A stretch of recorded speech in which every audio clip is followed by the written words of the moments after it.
Shalom, apa kabar anak-anak semuanya?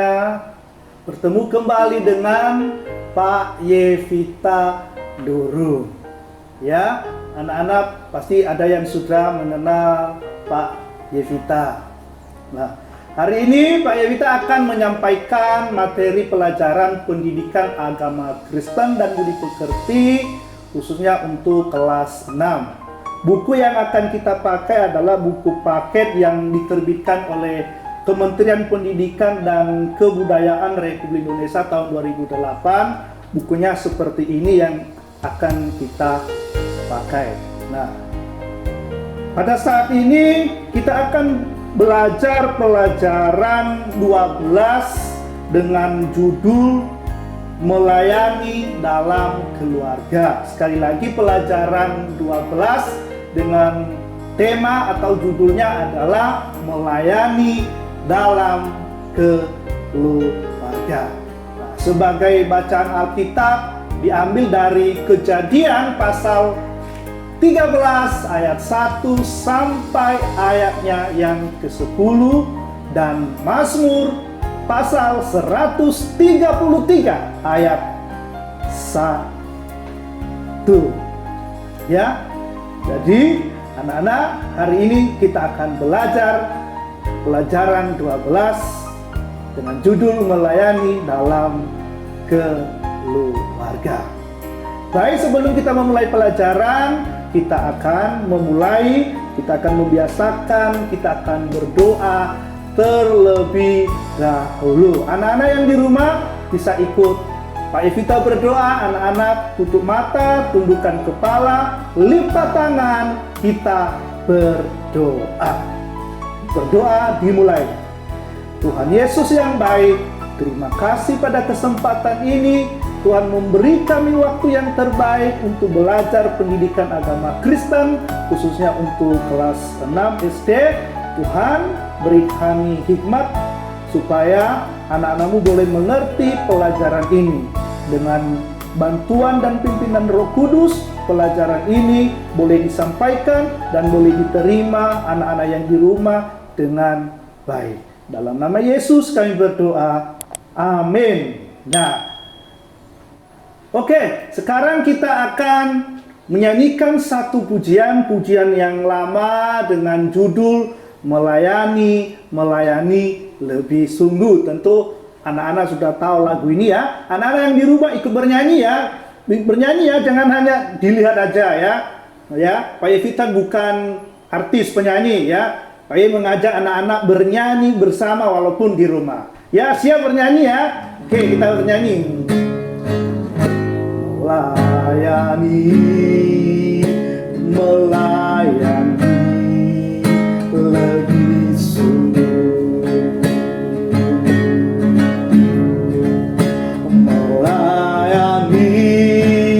melayani lebih sungguh.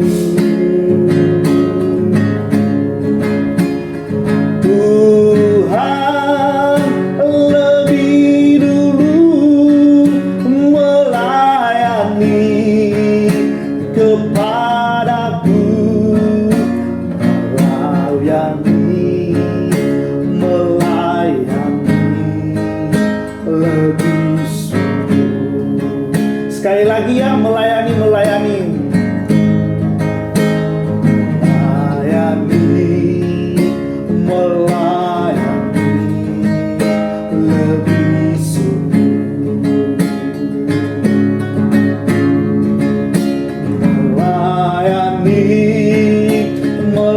Melayani lebih sungguh.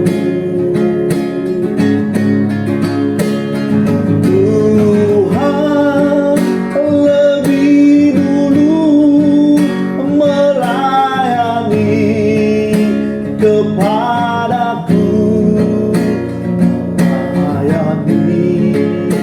melayani lebih sungguh. Baik, kita akan lanjutkan. Kita sudah memuji Tuhan. Sekarang tiba saatnya anak-anak kita akan membaca satu bagian dari Alkitab. Ya, kita akan membaca dari kitab Mazmur pasal 133 ayatnya yang pertama. Ayo anak-anak bisa membuka Alkitabnya. Buka Mazmur pasal 133 ayat yang pertama. Baik, kalau anak-anak sudah menemukannya, sudah membuka Alkitab, Pak Evita akan membaca nyanyian ziarah Daud. Sungguh alangkah baiknya dan indahnya apabila saudara-saudara diam bersama dengan rukun. Sekali lagi, Pak baca. Sungguh alangkah baiknya dan indahnya apabila saudara-saudara diam bersama dengan rukun. Itu bacaan Alkitab sebagai pembukaan untuk pelajaran 12 ini. Nah, saya akan menyampaikan tujuan pembelajaran untuk pelajaran 12 ini. Yang menjadi tujuan pembelajaran ini adalah nanti dalam pelajaran ini anak-anak atau peserta didik yang di rumah yang sedang belajar dapat menjelaskan keterkaitan beribadah kepada Allah dengan melayani keluarga dan meyakini kesempatan melayani keluarga sebagai salah satu ungkapan ibadah kepada Allah. Ya, itu nanti yang diharapkan anak-anak bisa memahaminya. Nah, sebelum kita akan melanjutkan pelajaran masuk ke dalam materi pelajaran atau untuk cerita Alkitab, ada dua pertanyaan yang akan kita jawab bersama-sama. Ya, anak-anak siap menjawab ya? Perhatikan di bukumu di halaman 95, di situ ada dua pertanyaan yang kita akan jawab bersama-sama. Ya, yang pertama adalah pertanyaannya begini. Menurutmu, ya menurut anak-anak yang di rumah ya, apa yang dimaksud dengan melayani dalam keluarga? Ya, sebelum kita masuk dulu dalam pelajaran, ayo menurut anak-anak yang di rumah, yang anak-anak pahami, apa yang dimaksud dengan melayani dalam keluarga? Ya, karena banyak orang itu berpikir pelayanan itu dilakukan di gereja, pelayanan itu dilakukan di mimbar seperti orang berkhotbah, seperti orang memimpin pujian, memimpin liturgi, bermain musik, dan pelayanan-pelayanan yang lain. Nah, di sini ada satu pertanyaan yang harus kita jawab. Apa yang dimaksud dengan melayani dalam keluarga? Berarti di dalam keluarga ada juga pelayanan. Nah, Pak Evita akan bantu, ada jawabannya saya akan sampaikan dengan sederhana ya sebagai pembukaan. Nanti untuk lebih jelasnya dalam materi pelajaran atau uraian materi nanti anak-anak bisa memahaminya lebih dalam.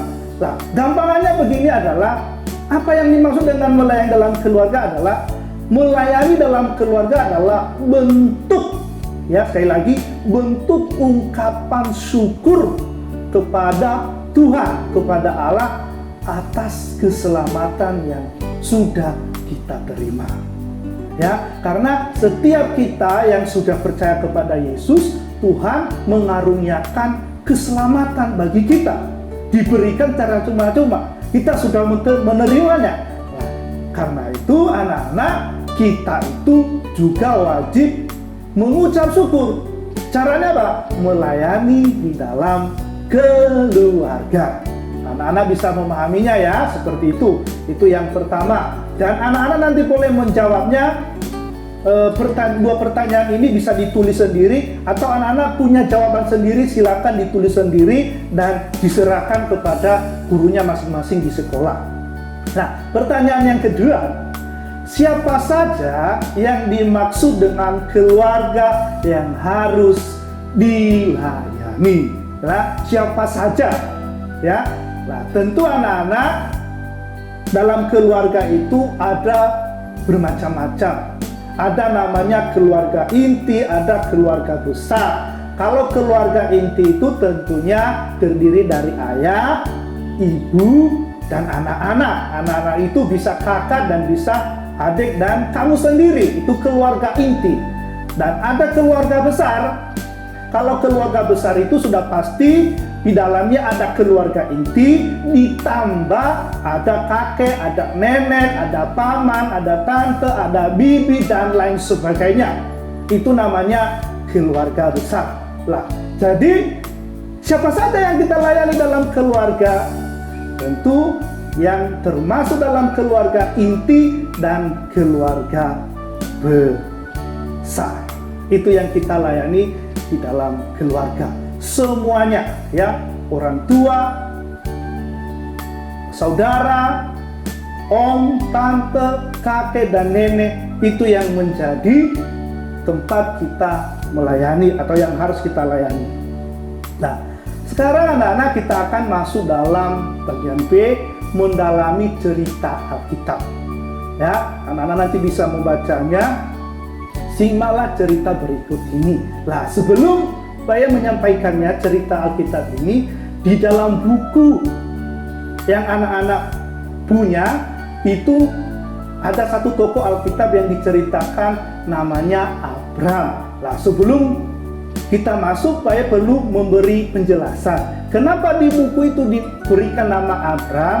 Karena Abraham itu nama Bapak Abraham sebelum namanya diganti oleh Tuhan. Sebelum Abraham itu dipanggil Tuhan, meninggalkan saudaranya, ayahnya, kampung halamannya, namanya sebelumnya adalah Abram. Makanya nanti di buku yang anak-anak pakai itu ada ditulis terus namanya Abram. Tapi mungkin nanti Pak E akan selalu membaca Abraham karena namanya sudah diganti oleh Tuhan menjadi Abraham. Itu ya, Pak E akan menyampaikan ini terlebih dahulu supaya anak bisa memahami, supaya tidak salah paham. Ya, Abraham, mana yang benar? Ya, dua-duanya benar. Lah, adalah seorang yang bernama Abraham atau Abram mempunyai keponaan. Tahu keponaan ya? Tentu semua nama keponaan Abraham ini namanya Lot. Nah, Abraham itu sangat kaya. Ya, sangat kaya. Sangat kaya di sini anak-anak jangan berpikir oh dia punya pesawat pribadi, dia punya jabatan yang tinggi atau apa. Bukan seperti sekarang. Kalau sekarang ya seperti itu, punya uang yang banyak. Kalau kaya zaman dulu sebelum Masehi itu biasanya kaya karena dia punya ternak yang banyak, dia punya perak yang banyak dan emas. Dan biasanya kalau orang kaya zaman dulu itu punya budak atau punya pengikut, punya hamba yang banyak yang bekerja untuk dia. Makanya dia disebut orang kaya. Lah, Bapak Abraham termasuk orang yang kaya saat itu. Ya, tapi jangan disamakan kaya seperti sekarang. Ya.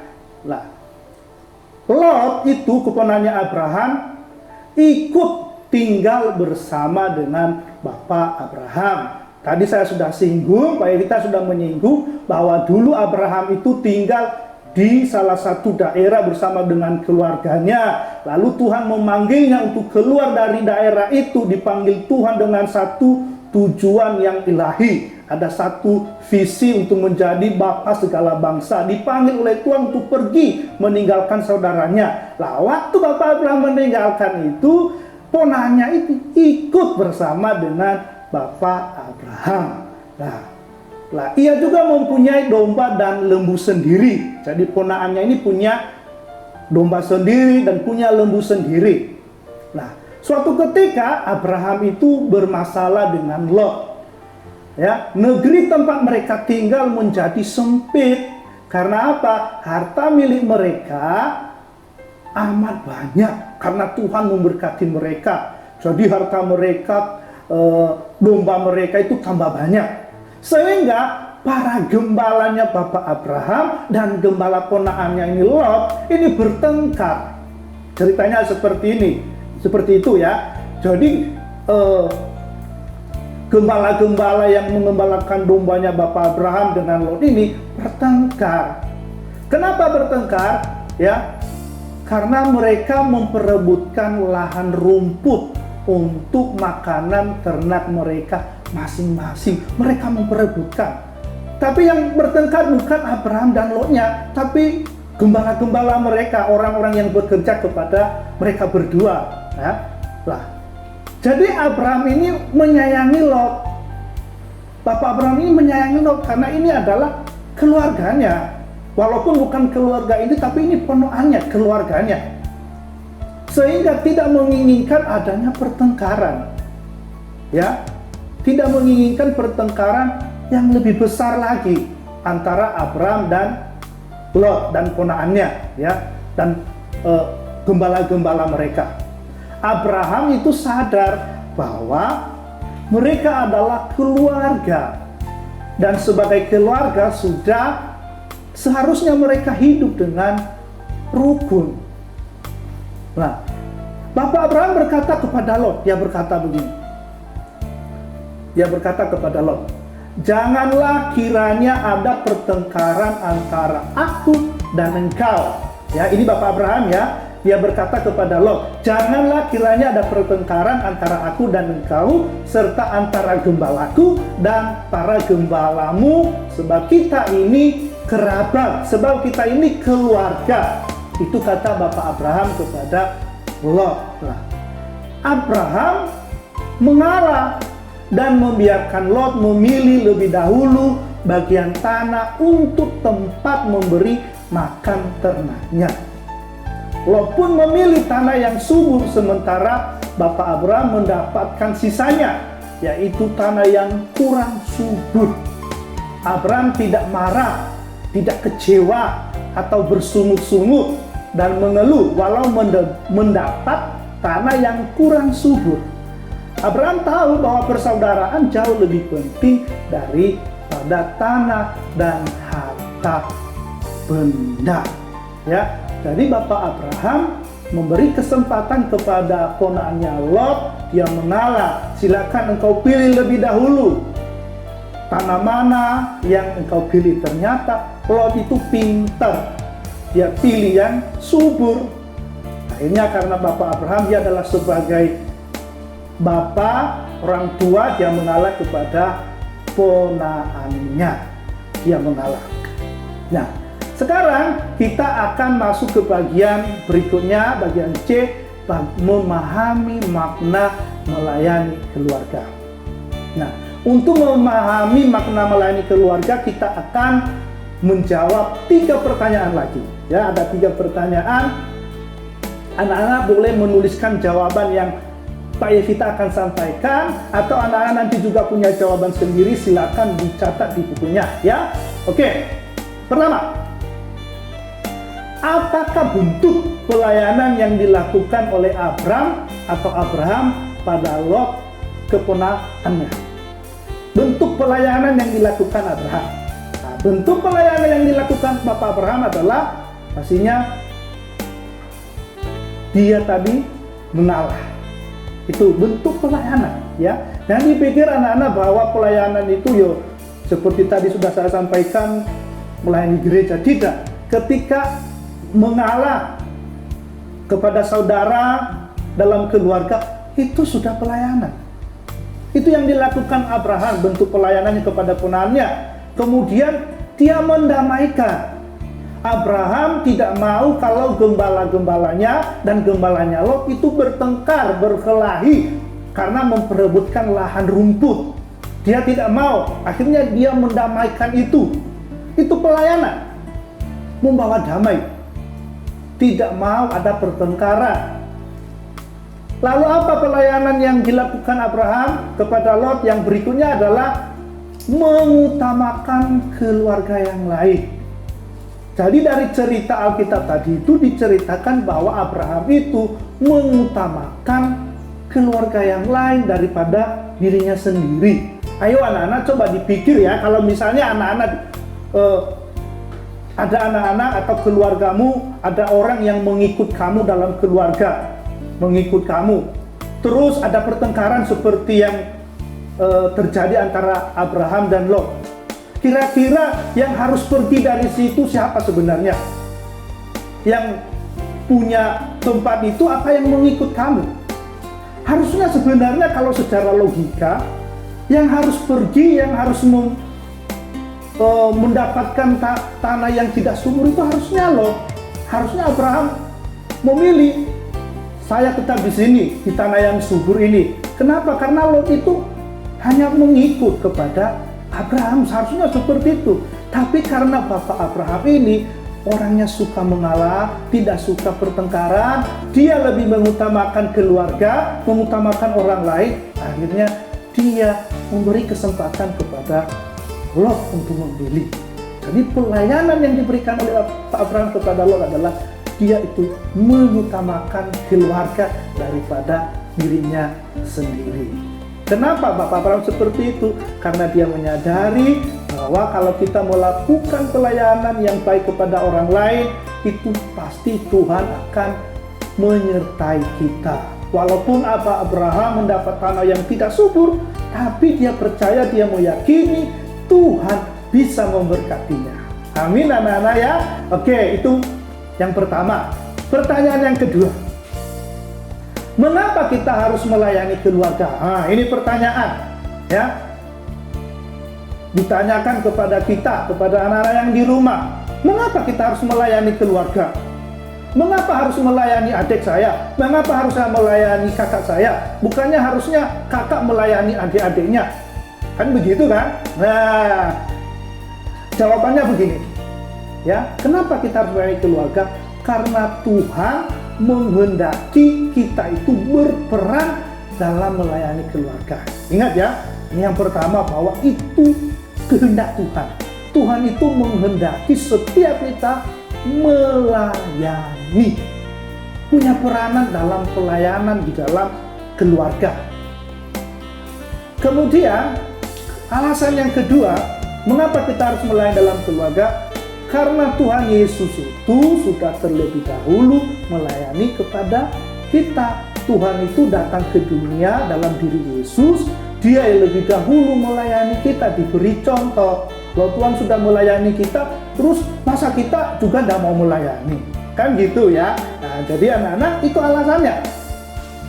Nah, kemudian alasannya yang kedua adalah pelayanan itu dimulai dari lingkungan yang terdekat dengan kita, yaitu keluarga. Jadi alasan yang ketiga, kenapa kita harus melayani keluarga? Karena pelayanan itu harus dimulai dari lingkungan terdekat dengan kita. Lingkungan apa itu? Ya lingkungan keluarga. Anak-anak jangan sok-sok ya maaf kata ya, anak-anak kalau di sekolah atau di sekolah minggu di gereja, rajin melayani. Tapi di dalam rumah tidak mau. Kalau di sekolah itu tanpa disuruh pun bisa membersihkan kelas, bisa menyapu untuk mencari perhatian guru. Tapi kalau di rumah sampai ibunya, bapak, mamanya marah-marah baru mau menyapu. Itu jangan terbalik ya. Pelayanan harus dimulai dari keluarga terlebih dahulu ya anak-anak, dimulai. Jangan anak-anak di sekolah rajin tanpa disuruh pun bisa. Tapi kalau di rumah waduh susah disuruh ya. Itu jadi pelayanan dimulai dari keluarga.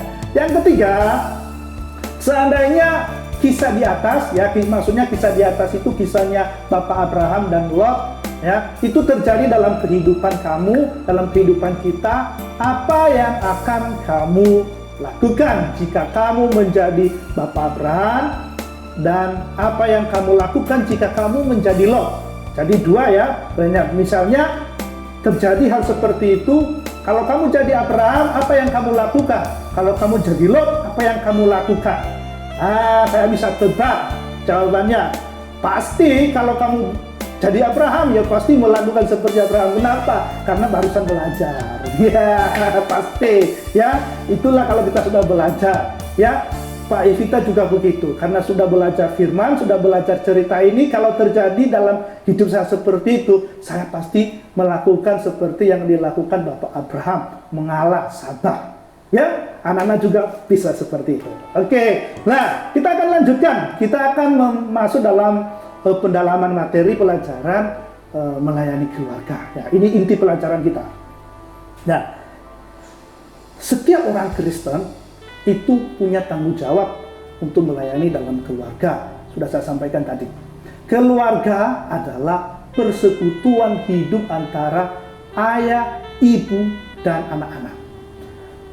Selain keluarga inti terdiri dari ayah, itu tadi sudah saya jelaskan, ada ayah, ibu, dan anak-anak. Juga yang disebut keluarga besar, yaitu persekutuan hidup antara ayah, ibu, dan anak-anak serta kakek, nenek, paman, dan bibi, dan lain sebagainya. Ya, mereka berasal dari hubungan keluarga atau kekerabatan ayah maupun keluarga kekerabatan dari ibu.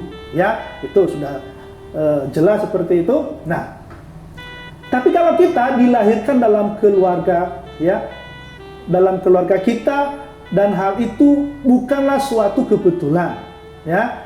Allah punya maksud bagi kita untuk melakukan sesuatu bagi keluarga kita. Maksudnya begini, bahwa kalau anak-anak lahir dalam suatu keluarga, punya ayah, punya ibu dalam satu keluarga, itu artinya itu tidak kebetulan. Karena tidak ada kebetulan, oh kamu lahir di keluarga yang kaya, kebetulan kamu lahir dalam keluarga pejabat. Tidak, ya. Bukanlah kebetulan, tapi apa? Ada maksud untuk melakukan sesuatu bagi keluarga itu. Ada rencana Tuhan. Walaupun setiap keluarga Kristen itu memiliki latar belakang yang dan pergumulan yang berbeda-beda, namun Allah ingin setiap orang Kristen melakukan hal yang baik bagi keluarganya sebagai bagian dari orang yang takut akan Allah. Allah menghendaki kita untuk berperan dalam keluarga dengan saling apa? Melayani. Ya. Nah, tempat kita untuk melayani keluarga dimulai dari mana? Di rumah kita sendiri. Ya, tadi Pak Yus sudah sampaikan. Inilah tempat yang paling penting untuk melayani keluarga. Ada banyak cara yang dapat kita lakukan untuk melayani dalam keluarga kita. Banyak cara. Kita dapat melayani dengan apa, misalnya menuturkan kata-kata yang ramah kepada anggota keluarga. Kata-kata yang ramah. Ya, misalnya kalau kepada adik, biasanya kalau menyuruh adik harus biasakan kita apa? Minta tolong. Ya, karena kadang-kadang dalam keluarga itu kata-kata minta tolong itu dihilangkan karena dianggap keluarga. Misalnya kamu minta tolong kepada kakak mengerjakan, kak tolong bantu mengerjakan PR. Jangan memakai kata, kak ajarin ini. Nah, itu namanya kata-kata tidak ramah. Jadi harus membiasakan memakai kata yang ramah di dalam keluarga. Nah, kita melayani dengan memperlakukan adik atau kakak seperti sahabat. Ya, yang paling penting kita melayani dengan cara kita membantu ayah dan ibu di rumah atau menjaga dan menemani nenek dan kakek di rumah. Ya, menemani, menjaga kakek atau nenek di rumah itu, yang punya kakek punya nenek, itu juga pelayanan. Ya, jangan dianggap ini sebagai tugas beban hidup. Menjaga nenek nggak bisa main. Tidak, itu juga pelayanan. Ya, melayani dengan meringankan pekerjaan orang tua yang masih berhubungan dengan kita. Misalnya apa? Mencuci sepatu kita sendiri. Ayo, anak-anak sudah kelas 6 ya. Apa masih ibunya yang mencuci sepatunya? Waduh, malu ya sama tetangga. Ya, kalau sudah besar, sudah kelas 6 ya, mencuci sepatu sendiri saja sudah bisa. Merapikan tempat tidur sendiri harusnya sudah bisa. Anak kelas 1-2 sudah belajar, ya, merapikan meja belajar sendiri, menyapu, mengepel lantai rumah. Saya rasa ini anak-anak bisa melakukan, ya. Kita juga dapat melayani dengan menasihati sesama anggota keluarga untuk menjaga atau merawat kesehatan. Kemudian kita belajar peduli satu dengan yang lain, ya. Peduli dengan orang tua, peduli dengan saudara, itu juga pelayanan. Menghibur jika ada yang sedih, itu juga pelayanan. Atau menceritakan, bahkan menyaksikan berkat Tuhan, sehingga lewat cerita yang kita bagikan, kita share, kita ceritakan, anggota keluarga kita bisa bersuka cita gembira, ya, karena mendengar kesaksian kita, bisa terhibur atau iman mereka bisa dikuatkan. Ya, itu. Kemudian apa lagi? Nah, kita harus ingat bahwa melayani keluarga juga berarti saling mengingatkan dan menasihati. Apabila anggota keluarga yang berbuat salah, juga ya harus diberitahu ya. Jadi melayani dalam keluarga bukan hanya memberi nasihat yang baik-baik, cerita yang baik, tapi kalau ada keluarga yang salah, saudara yang salah juga harus ditegur, tapi tentu dengan penuh kelembutan, dengan kasih ya. Melayani dengan bersikap tidak segan-segan untuk menegur ketika ada anggota keluarga kita yang berkata bohong atau melanggar peraturan dan perintah Allah, diingatkan. Juga tidak mendorong anggota keluarga kita untuk melakukan hal yang tidak baik ya. Jangan membiarkan anggota keluarga kita melakukan yang tidak baik, serta mau menolak ketika diajak bekerja sama untuk sesuatu yang buruk dan jahat. Menolak ya. Kalau ada saudaramu atau ada orang lain yang mengajak kamu melakukan sesuatu yang buruk, itu tolak, jangan mau. Dengan demikian kita juga sudah melayani keluarga kita, yaitu dengan menghindarkan mereka dari perbuatan yang tidak berkenan pada Allah ya. Melayani di tengah keluarga adalah sesuatu yang bisa kita wujudkan asal kita memiliki hati yang penuh kasih kepada anggota keluarga kita. Mungkin anak-anak berpikir tidak mudah untuk melayani dalam keluarga, apalagi kalau punya saudara yang mencekna, yang nyeselin gitu, tidak suka, tingkahnya tidak baik.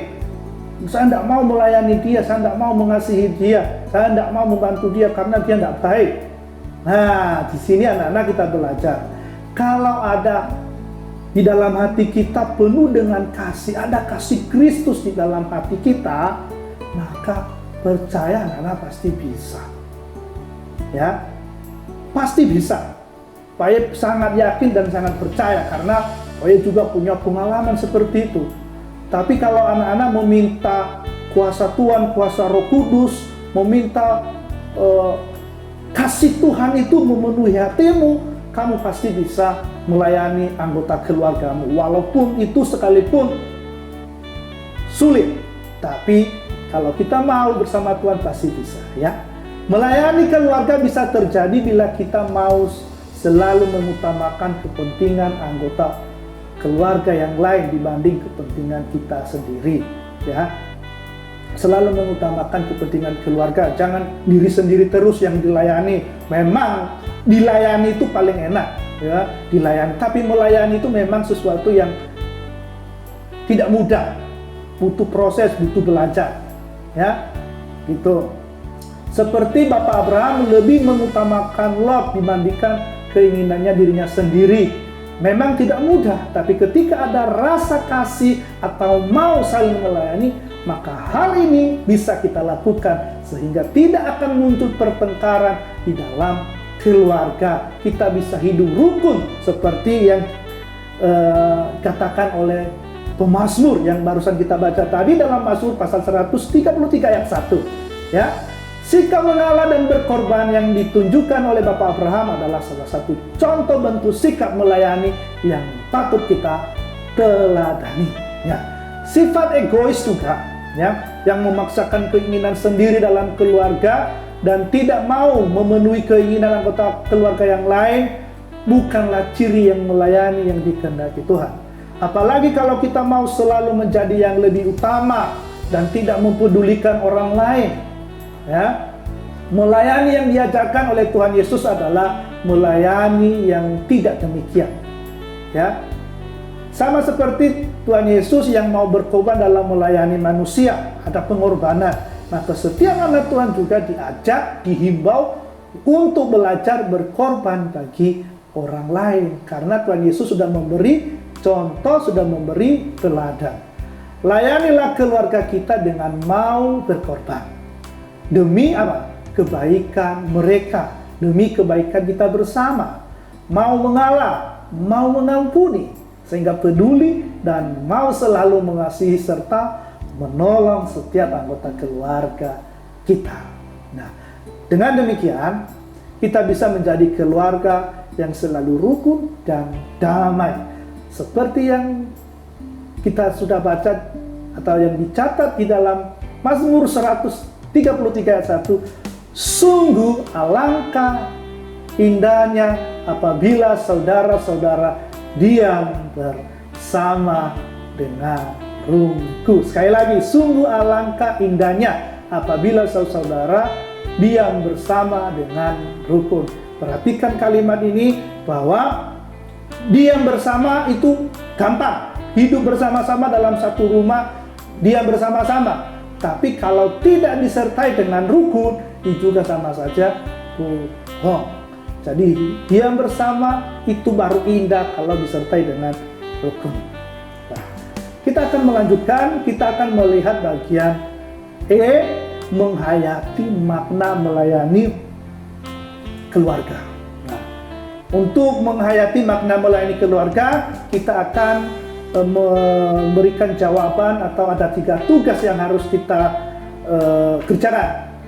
Yang pertama, diskusikan dengan teman sebangkumu. Ya, mungkin karena sekarang belajarnya di rumah, mungkin anak-anak punya teman di sekolah, bisa lewat Zoom, lewat WA atau media sosial yang lain. Ya, kamu bisa diskusikan hal-hal apa saja yang dapat dilakukan untuk bisa melayani di tengah keluarga. Menurut anak-anak, setelah memahami tadi penjelasan dari Pak Yevita, anak-anak sudah bisa mengerti kira-kira menurut anak-anak ya, apa saja yang bisa dilakukan untuk melayani di tengah keluarga. Tadi banyak contoh-contoh ya, seperti memaafkan, mengasihi, menegur, itu ya. Anak-anak nanti bisa menuliskan jawabannya sendiri dan diserahkan kepada gurunya masing-masing di sekolah.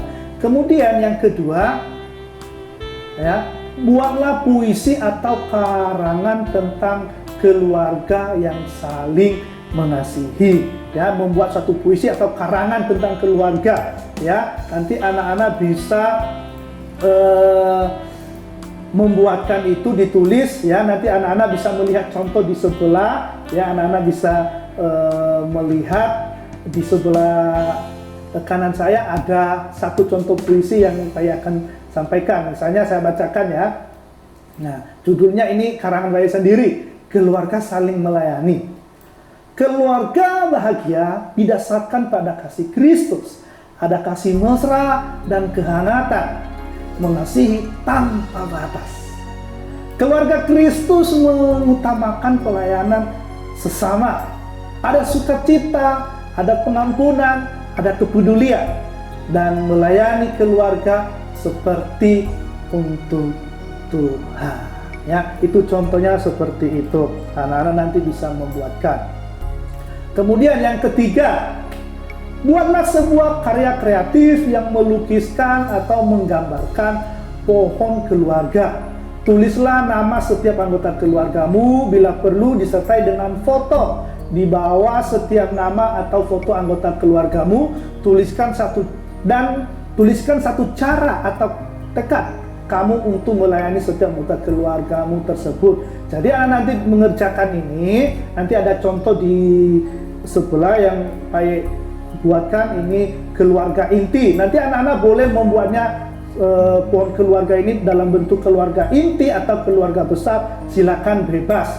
Anak-anak boleh membuatnya seperti yang pada gambar di sebelah ini ya. Dan kemudian jangan lupa memberi tulisan di bawahnya, kasih keterangan tekad untuk melayani ya. Harus ada contoh yang saya kasih, dengannya misalnya mengasihi seperti Kristus mengasihi kita. Wah, itu salah satu moto atau tekad kita dalam melayani dalam keluarga. Kita melayani seperti Tuhan mengasihi kita ya. Anak-anak juga seperti itu. Oke. Ya, itu nanti tugasnya. Anak-anak bisa menyerahkannya kepada gurunya masing-masing di sekolah. Nah, sekarang kita akan melanjutkan. Kita lebih dalam lagi, kita akan belajar dari nyanyian ya. Dengan penuh penghayatan, nyanyikanlah lagu yang berjudul Ku Cinta Keluarga Tuhan dan lagu yang berjudul Melayani Lebih Sungguh. Kalau melayani lebih sungguh tadi kita sudah nyanyikan dari awal, kita tidak menyanyikannya lagi, tapi kita nanti akan menyanyikan lagu Ku Cinta Keluarga Tuhan ya. Kita akan menyanyikan lagu ini. Oke, baik anak-anak, kita akan menyanyikan lagu ini. Kita untuk belajar lagu ini, renungkan kata-katanya ya. Ingat ya, direnungkan setiap kata-kata yang atau lirik dalam lagu ini ya. Dan ingat, ikut bernyanyi ya, jangan jadi penonton. Ini bukan konser ya. Nyanyi Ku Cinta Keluarga Tuhan ya. Ku cinta keluarga Tuhan, terjalin mesra sekali,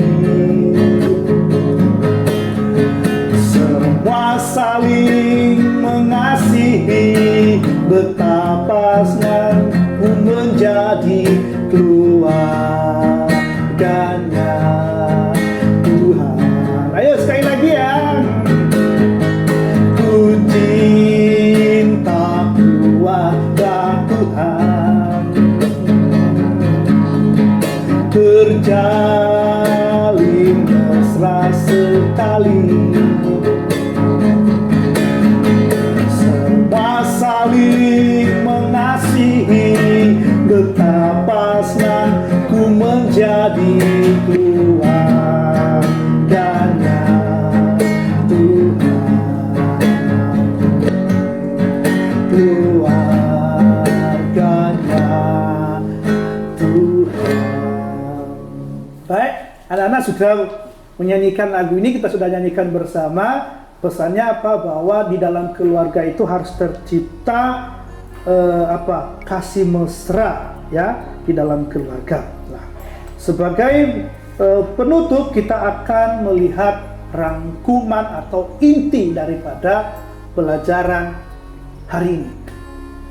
Intinya begini. Melayani di tengah keluarga berarti mau mengutamakan kepentingan keluarga, anggota keluarga lain dibanding dengan kepentingan diri sendiri atau kita sendiri. Melayani keluarga dapat kita wujudkan dengan cara mau mengalah, mau mengampuni, ya, dan mau selalu mengasihi serta menolong setiap anggota keluarga. Melayani di tengah keluarga juga dapat kita wujudkan dengan menghindarkan mereka dari perbuatan yang tidak berkenan kepada Tuhan. Misalnya dengan cara menegur ketika ada anggota keluarga yang salah, mendorong anggota keluarga kita untuk melakukan perbuatan yang baik, dan menolak ketika diajak bekerja sama untuk sesuatu yang jahat atau yang tidak baik atau yang tidak berkenan di hadapan Tuhan. Itu inti dari pelajaran pada saat ini. Semoga pelajaran ini menjadi berkat bagi anak-anak, dan dengan itu anak-anak yang di rumah mau melayani keluarganya masing-masing. Ya, baik, sebelum kita mengakhiri pelajaran saat ini, kita tutup dengan berdoa. Kalau tadi pada awal pelajaran ini kita sudah berdoa, maka terakhir juga kita harus tutup dengan doa. Ya, mari kita berdoa. Anak-anak, lipat tangan, tutup mata, tundukkan kepalamu, kita berdoa kepada Tuhan. Allah di surga yang telah memelihara keluarga setiap kami, ajarkanlah kami untuk selalu mengutamakan kepentingan orang lain daripada kepentingan kami sendiri. Tolonglah kami agar memiliki hati yang tulus dan penuh hormat untuk dapat melayani orang tua, kakak atau adik, serta saudara-saudara yang menjadi anggota keluarga kami. Dalam nama Tuhan Yesus kami berdoa. Haleluya. Amin. Sekian dan terima kasih. Sampai ketemu dalam pelajaran berikutnya. Tuhan Yesus memberkati.